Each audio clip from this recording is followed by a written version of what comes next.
66 million years ago, the Earth was living through the final days of the Mesozoic, the tail end of the late Cretaceous. And it was a world of giants. Wherever you looked, something colossal was staring back. On land, titanic theropods and long-necked sauropods held court. In the seas, enormous mosasaurs cut through the water. And even the sky belonged to giants, because the Cretaceous was the age of the most famous family of flying reptiles that has ever existed, the azhdarchids. These were pterosaurs built like nothing alive today, impossibly long necks, long stilted legs, and among them some of the largest creatures ever to leave the ground. And of all of them, one name towers over the rest in the public imagination: Quetzalcoatlus. A vast pterosaur that ruled the skies of North America, so magnificent it was named after the feathered serpent god of the Aztecs. And it's routinely crowned the largest animal that ever flew.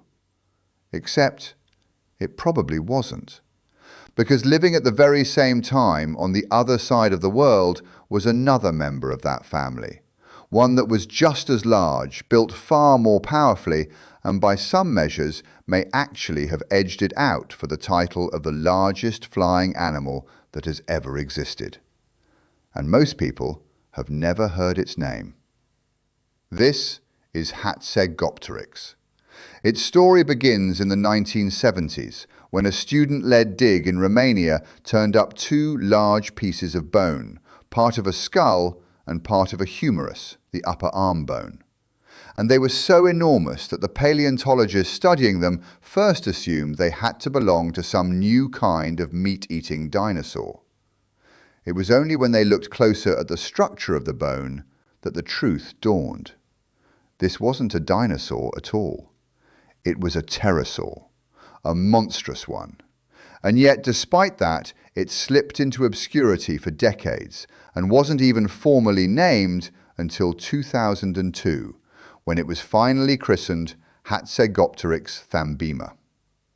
The first part honours the prehistoric Hațeg Island where it lived, and the second part, thambima, is Greek for monster or terror, a nod to its sheer, absurd size.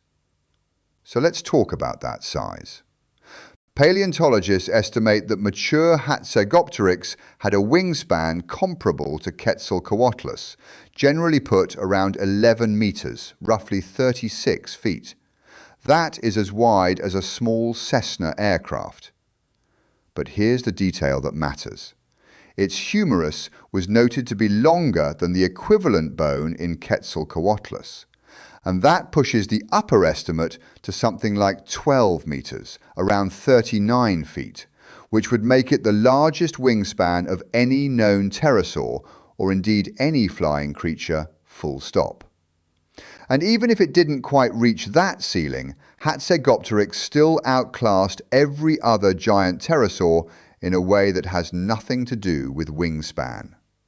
Because where its relatives were delicate, gracile things, Hatzegopteryx was built like a tank. It was freakishly robust. On the ground, it stood around 5 meters tall, about the height of a giraffe. And that combination of height, span, and heavy build has led to the belief that it weighed considerably more than Quetzalcoatlus, even though a formal weight has never been pinned down.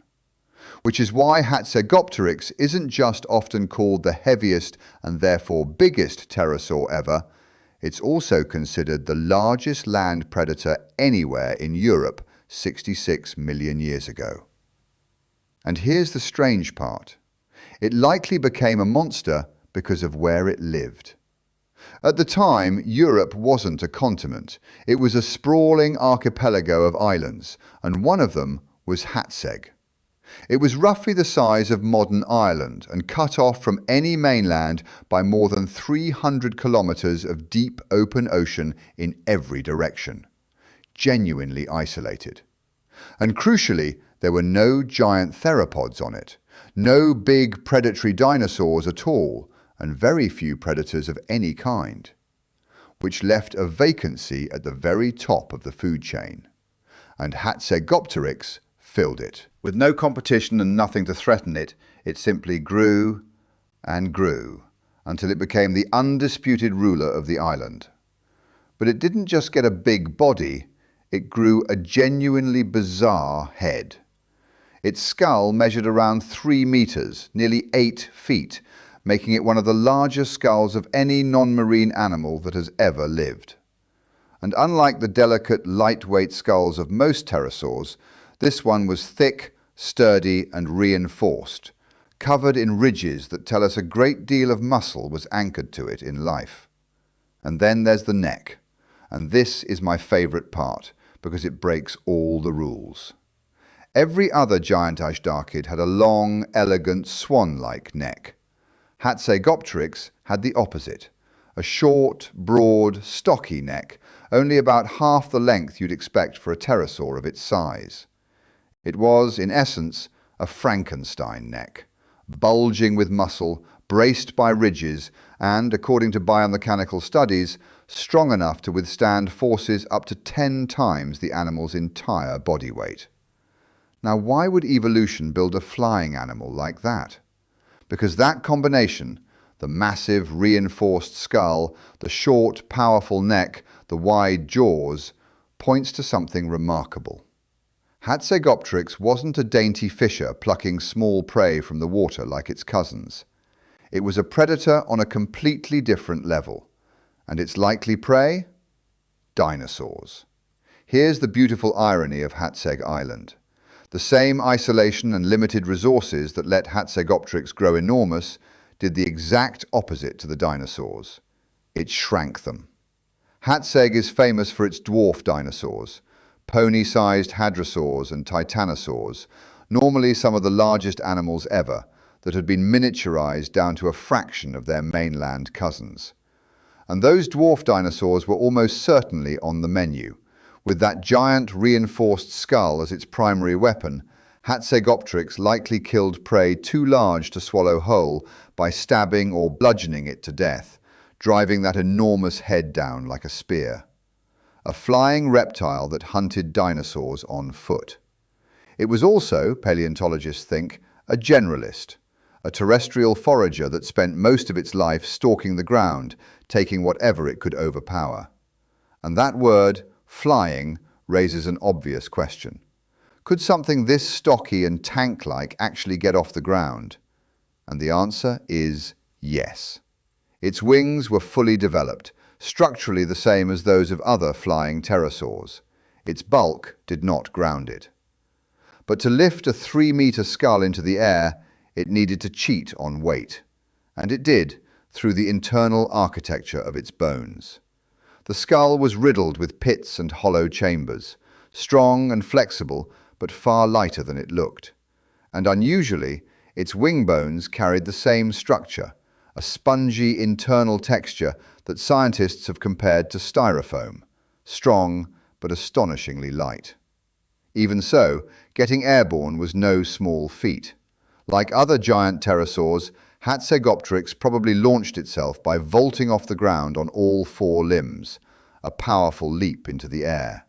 And once up, the older picture was of a majestic, long-haul flyer, crossing great distances on those enormous wings. But recent work has challenged that. The newer thinking is that a body this massive probably couldn't sustain long flights, and instead flew in short bursts before needing to rest.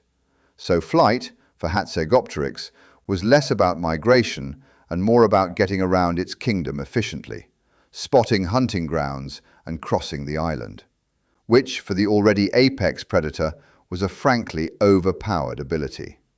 And its kingdom was a lush one. Hațeg Island was a subtropical paradise. Europe ran much warmer then, blanketed in woodland forest, threaded with rivers and streams, thick with vegetation. That woodland made movement difficult for the larger animals, which only sharpened Hatzegopteryx's aerial advantage. And it shared this world with a genuinely strange cast. Those dwarf hadrosaurs and titanosaurs, armoured dwarf ankylosaurs, an unnamed small theropod, primitive mammals, amphibians, a snake, and even other smaller azhdarchid pterosaurs. 3 separate kinds have been found, ranging up to about 5 meters in wingspan. But none of them came anywhere close to Hatzegopteryx. On land and in the sky, it stood alone at the top. But the reign of the terror of Hatzeg did not last, because sooner rather than later, the Cretaceous came to its violent end.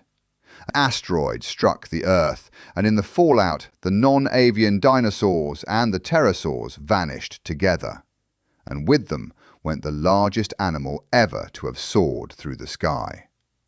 Not Quetzalcoatlus, the name everyone knows, but its heavier, deadlier, island-born cousin, the giraffe-sized, dinosaur-hunting monster of Hatzeg. Thanks for watching, and until next time, keep looking up.